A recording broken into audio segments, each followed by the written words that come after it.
আমরা কিন্তু এই ছেলেটাকে হারিয়ে ফেলেছিলাম, আমাদের বন্ধু ইন্দ্রজিৎ। তো অনেকক্ষণ ধরে খুঁজছিলাম, পাইনি। আর আমরা 5 নম্বর গেটের দিকে দাঁড়িয়েছি। আমরা সেই প্রতিকার পরে আমরা চলে এসেছি। আমাদের মেন গন্তব্য হচ্ছে গঙ্গাসাগর মেলা। আর দেখো গঙ্গাসাগরে প্রচুর ভিড় রয়েছে, প্রচুর পুণ্যার্থী এখানে স্নান করতে এসছে, পুণ্যি করতে। আর এখানে কিন্তু এখন এতটা পরিমাণ সকাল হয়ে গিয়েছে, তাও কিন্তু কুয়াশা ছাড়েনি। কুড়িয়ে বড় বাসটা ভেসে ভেসে চারিদিকে কিন্তু ধোঁয়া। গুড মর্নিং বন্ধুরা, তোমাদের সকলকে স্বাগত জানাচ্ছি এই গঙ্গাসাগর মেলা থেকে। আর এখন কিন্তু বাজে ভোর 5টা। আর আমরা যারা যারা এসেছিলাম সবাই মিলে কিন্তু উঠে পড়েছি আমাদের গ্রুপটা। আর এখন যাব কিন্তু আমরা গঙ্গাসাগরের পূর্ণ স্নানের উদ্দেশ্যে। আর এখান থেকে মিনিমাম 7 মিনিট লাগবে, 7 মিনিটের রাস্তা। আর আমরা উঠে চলে কিন্তু আর্য ঋষি আশ্রমে। আর ওখান থেকে এখন বেরিয়ে পড়েছি। আর সবাই মিলে আর পেছনে এখন আসছে। এখন আমরা সবাই মিলে যাবো ওখানে, স্নান করব। ওখান থেকে স্নান করে তোমাদের একটু মন্দির ঘোরাবো, সব কিছু দেখাবো। তো আজকে ভিডিওটা আজকে হচ্ছে অনেকটা ভালো লাগবে। তোমাদের চলো আজকে অনেক কিছু জানতে হবে এই ভিডিওর মাধ্যমে। আর যারা যারা গঙ্গাসাগরে আসেনি তো ভিডিওর মাধ্যমে মজা নিতে চাও তো তারা অবশ্যই এই ভিডিও দেখবে। আর আদার্স ভিডিও দেখবে না, তাহলে তোমাদের চলো লেটস গো।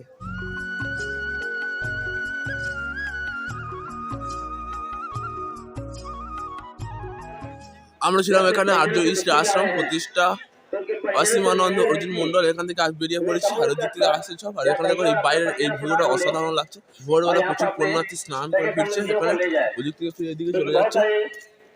রাস্তায় শুধু প্রচুর মানুষের ঢল রয়েছে।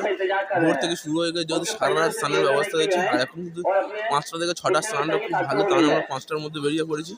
আর দেখো আমাদের টিম বেরিয়ে পড়ছে। গুড্ডু কই?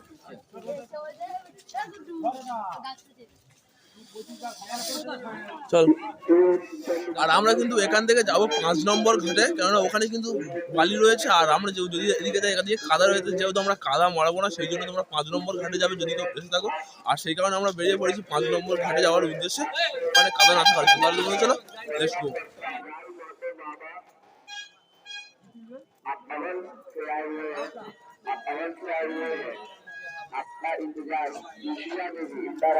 রাস্তার দুধারে শুধু প্রচুর পুণ্যার্থী গঙ্গা স্নান করে ফিরছে বাড়ির দিকে। দেখো প্রচুর মানুষের ঢল রয়েছে, প্রচুর মানুষের ঢল, হাজার হাজার মানুষের ঢল।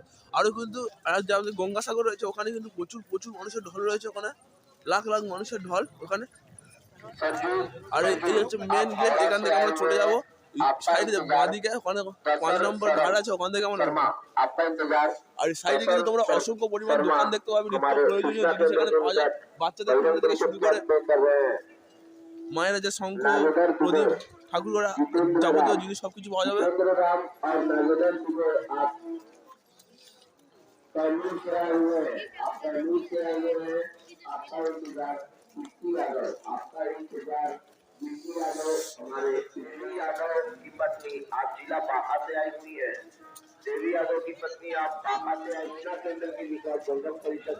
দেখো এখনই কিন্তু গঙ্গাসাগর অনেকটা দূর, তার মধ্যে দেখো কত মানুষের ভিড়ের মধ্যে আমরা পড়ে যাচ্ছি।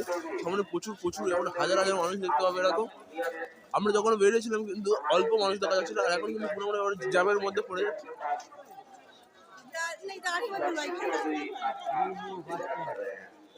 আমাদের সামনে কিন্তু বড় করে লেখা আছে ওয়েলকাম টু গঙ্গাসাগর মেলা 2024। অথবা এটা দেখো 1 নম্বর গেট। আর আমরা যাবো কিন্তু 5 নম্বর গেটে। ওখানে যেহেতু বালি রয়েছে সেই কারণে। আর এদিক থেকে যদি আমরা যাই কিন্তু এখানে কাদা থাকবে, তার কারণে আমরা চুজ করেছি যে 5 নম্বর গেটে। 1 নম্বর গেট, 2 নম্বর গেট, 3 নম্বর গেট, এরকম করে প্রচুর গেটের ভাগ করা হয়েছে, প্রচুর গেট। আর তোমরা যদি এখানে আসো কিন্তু প্রচুর আশ্রম, সেবাশ্রম, যাত্রী নিবাস, যাত্রী গণির প্রচুর পেয়ে যাবে। আর এই সামনে দেখো রয়েছে সাগর বলাকা পরিদর্শন কুটি। তারামণি দাস তথ্য কেন্দ্রের নিচে অপেক্ষা করছেন। মদননগর থেকে এসেছেন কেশব কুমার, আপনার জন্য তারামণি দাস তথ্য কেন্দ্রের নিচে অপেক্ষা করছেন। আমরা যত সামনের দিকে এগিয়ে যাচ্ছি গঙ্গা স্নান করার উদ্দেশ্যে, তত কিন্তু আরো মানুষের ঢল বেড়ে যাচ্ছে এদিকে। এতক্ষণ আমরা কিন্তু হেঁটে আসছিলাম, আসতে হলেও এখন কিন্তু পুরো আসতে হবে না, এতটা মানুষের ঢল বেড়েছে, লাইট বেড়ে গেছে। দেখো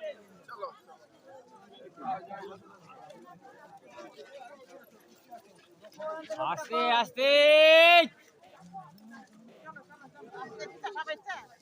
আমরা কিন্তু গ্রুপ নিয়ে এসেছিলাম। আর আমাদের গ্রুপের মধ্যে ছিল ইন্দ্রজিৎ তো হারিয়ে গিয়েছে, তো এটাই বোঝা হচ্ছে না। আর এদিকে দেবা ভাই আর ফোন করছে, কিন্তু তার ফোন সুইচ অফ বলছে, জানি না কোথায় কি ভিড়ের মধ্যে হারিয়ে গেছে। আর যেহেতু ছোট রয়েছে ঠিক চিনে আসতে পারবে না, সেই কারণে এখন আমাদের প্রচুর চিন্তা রয়েছে। আর এদিকে ফোন করতে রয়েছে, প্রচুর ব্যস্ত রয়েছে।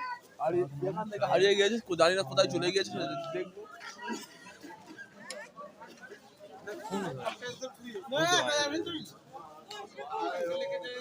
কোথায় পাওয়া যায় না?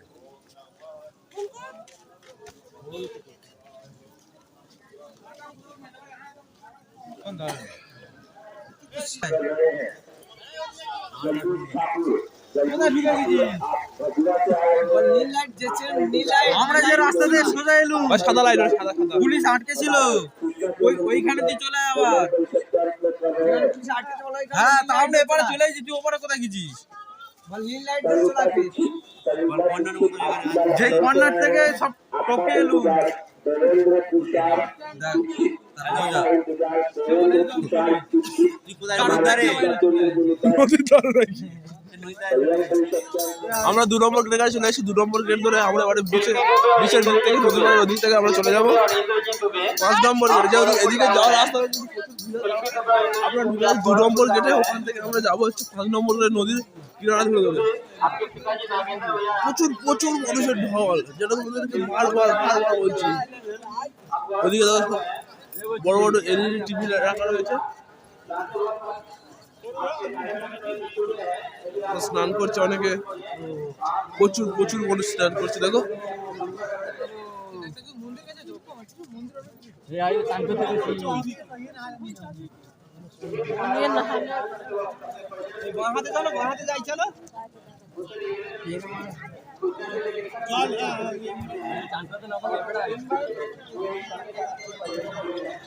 আর এই হচ্ছে আমাদের মেয়ের মধ্যে দেখতে প্রচুর প্রচুর এটা একদম লাইভ দেখাচ্ছে, এখানে পুরো একদম লাইভ চলছে স্নান, সেই স্নানটা দেখা যায়। আর এখানে দেখো কালকে এসেছিল অনেক মানুষ, এখানে যেতে পারেনি। এখানে এই ঠান্ডার মধ্যে, এত ঠান্ডার মধ্যে চারিদিকে এতটা পরিমাণ কুয়াশা রয়েছে, সামনে কি কিছুই দেখা যাচ্ছে না। এতটা সকালবেলা আমরা এখানে চলে এসেছি।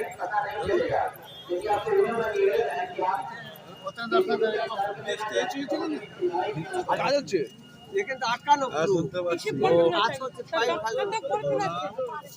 এই 2 নম্বর গেটে থেকে আমরা ঢুকেছিলাম, এদিক থেকে যাবো বলে নদীর পার ধরে ধরে, কিন্তু এদিকে কাজ হওয়ার কারণে নদীর গেটটা পুরো বন্ধ রয়েছে। সেই কারণে আবার আমরা ব্যাকে ফিরে যাচ্ছি। আর যাবো কিন্তু আবার ওই একই রাস্তা থেকে, যেই রাস্তা থেকে এসেছি ওদিকে চলে যাবো, গেটে 5 নম্বর গেট পাবো।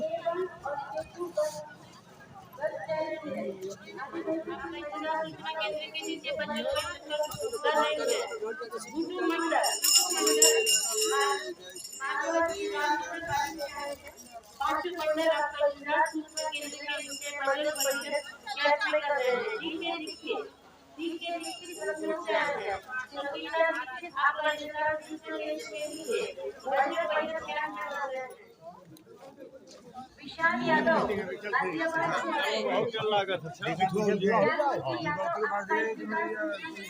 2 নম্বর ঘাট থেকে এখানে আমরা চলে এসেছি 3 নম্বর ঘাটে, পুরো 10 মিনিট লাইনে দাঁড়ানোর পর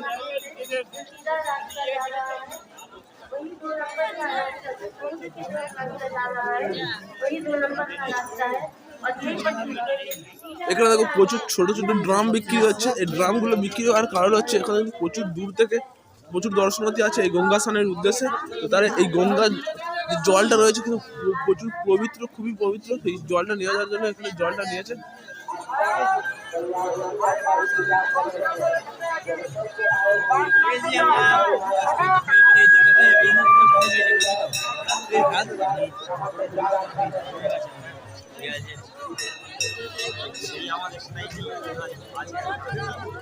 অবশেষে আমরা সেই প্রতীক্ষার পরে আমরা চলে এসেছি। আমাদের মেন গন্তব্য হচ্ছে গঙ্গাসাগর মেলা। আর দেখো গঙ্গাসাগরে প্রচুর ভিড় রয়েছে, প্রচুর প্রচুর পুণ্যার্থী এখানে স্নান করতে এসছে, পুণ্যি করতে। আর এখানে কিন্তু এখন এতটা পরিমাণ সকাল হয়ে গিয়েছে, তাও কিন্তু কুয়াশা দেখো ছাড়েনি। কুড়িয়ে বড় বাসটা ভেসে ভেসে চারিদিকে কিন্তু ধোঁয়া ধোঁয়া আমার পেছনে হয়েছে, কিন্তু সেই সাগর কিন্তু যার কোনো কিনারা নেই, চারিদিকে কিন্তু ধুবু ধুবু ধুবু ধুবু করছে। আর ঠিক সেই কারণেই কিন্তু এতটা কুয়াশাও হচ্ছে, যেহেতু সামনে সাগর রয়েছে তার কারণে। আর এখানে এখন বাজে সকাল 6টা, আর আমরা বেরিয়েছিলাম কিন্তু আশ্রম থেকে ভোর 5টার দিকে। আস্তে আস্তে আমাদের 1 ঘন্টা সময় লেগে গেছে, যেহেতু কারণে এখন কিন্তু প্রচুর পুণ্যার্থীর এখানে ভিড় রয়েছে। সে কারণে প্রচুর লাইনের মধ্যে দাঁড়িয়ে দাঁড়িয়ে আমরা এসেছি এখানে। আর এবারে যাবো আমি কিন্তু সাগরের মধ্যে, আর এখন ভাটা চলছে, সে কারণে কিন্তু জল কিন্তু প্রচুর নিচের দিকে নেমে গেছে। সে কারণে পুরো আমাদের নিচের দিকে যেতে হবে। তো এই কারণে মানুষ বলে সব তীর্থ বারবার, গঙ্গাসাগর একবার। তো আমি তোমাদের সকলকে সাজেস্ট করবো এবছর আসতে পারো। কিন্তু কি হয়েছে, অবশ্যই আগের বছর এসো, কেননা তোমরা না আসলে বুঝতে পারবে না যে গঙ্গাসাগর মেলা এমন এরকমটা হয়। আর এখানে কিন্তু প্রচুর বাইরে থেকে লোক আসে, আমাদের ওয়েস্ট বেঙ্গল থেকে আমি যা দেখলাম কিন্তু বাইরের লোক বেশি রয়েছে। আর এখানে কিন্তু কোনো অসুবিধা পাবে না, এখানে থাকার জন্য প্রচুর আশ্রম পেয়ে যাবে, তারপরে তোমার সেবাশ্রম আরো প্রচুর কুটির নিবাস, যাত্রী নিবাস প্রচুর সব কিছু পেয়ে যাবে।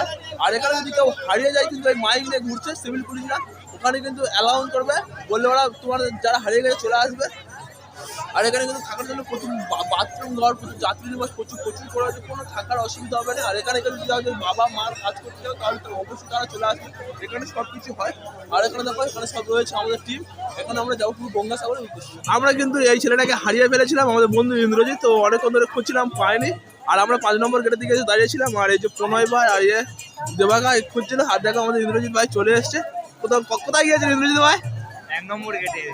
ভুল করে 1 নম্বর গেটে চলে গিয়েছিল, ভিডিও করতে করতে এতটা ভিডিও করার মন ছিল যে আমরা কোথায় যাচ্ছি সেটা লক্ষ্য করেনি, তো পাওয়া গেছে। অনেক ভাই কংগ্রাচুলেশন। তো আমরা কিন্তু গঙ্গা স্নান করে চলে এসেছি, আর এদিকে সব এখনো জামা কাপড় ছাড়ছে। আর বন্ধুরা প্রচুর তোমার ঠান্ডা লাগছে, কিন্তু একবার স্নান করার পর তোমাদের মোটা ঠান্ডা লাগবে না, আমি বলছি গ্যারান্টি সহকারে। আর এখন কিন্তু জ্বর আরম্ভ করে দিয়েছে। এবার আমরা যাবো এখান থেকে আমাদের আশ্রমে, সেখানে গিয়ে কিছু পিকনিক করবো, তারপরে আবার ঘুরতে আসবো বিকালবেলার দিকে। তাহলে চলো।